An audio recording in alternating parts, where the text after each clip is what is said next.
My name is Jillian McEwen. Recovery for me means a lot of things. It means not having my eating disorder control my life, but recognizing that it's always going to be a part of me, and it helps guide my decisions in a positive way. Recovery for me also means finding other things in my life to relate to my identity, pursuing my passions and my interest, which help me gain confidence, that give me an identity that doesn't have anything to do with an eating disorder. When I was really ill with my eating disorder, all my decisions were guided in a very negative way. So I was engaging in a lot of harmful behaviors, a very negative decision-making process. Whereas I was fortunate enough to gain a lot of tools and coping strategies for treating myself well, and I was able to know how to take care of myself.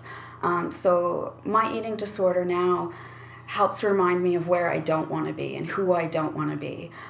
So in a way, it's kind of been twisted in my recovery to help guide more positive decisions, because I know who I want to be and I know that I don't want to be ill. I feel that my eating disorder is a great gift.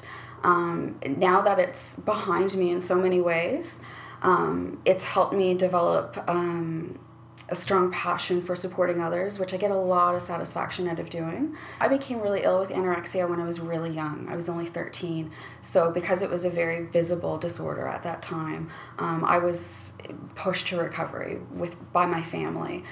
So they kind of took that first step for me, which I'm very grateful for, because my parents really saved my life at that time. The recovery and treatment that I received at that age, I guess I would describe it as not really sticking, because it wasn't motivated by me.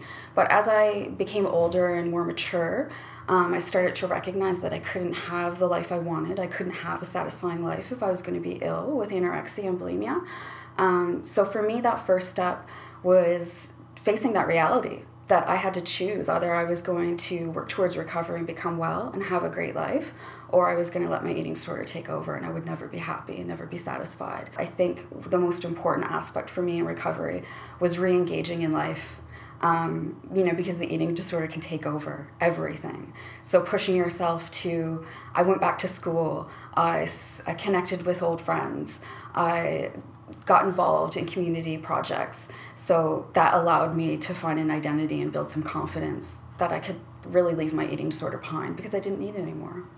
What helped me stay on the path to recovery was regular check-ins with myself, kind of making sure that I was still engaging in really positive behaviors.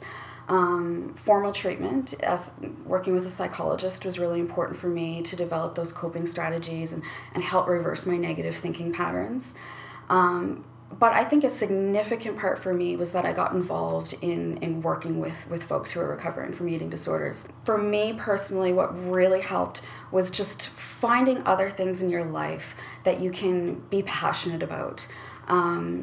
Facing reality that, you have to make a choice. Either you're going to live a healthy life or you're going to live with the eating disorder, and what that means for you.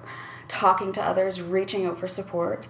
It could be anything. It could be talking to family, talking to your family doctor. That's such an important step, is just to reach out for help. It could be scary, but it needs to be done.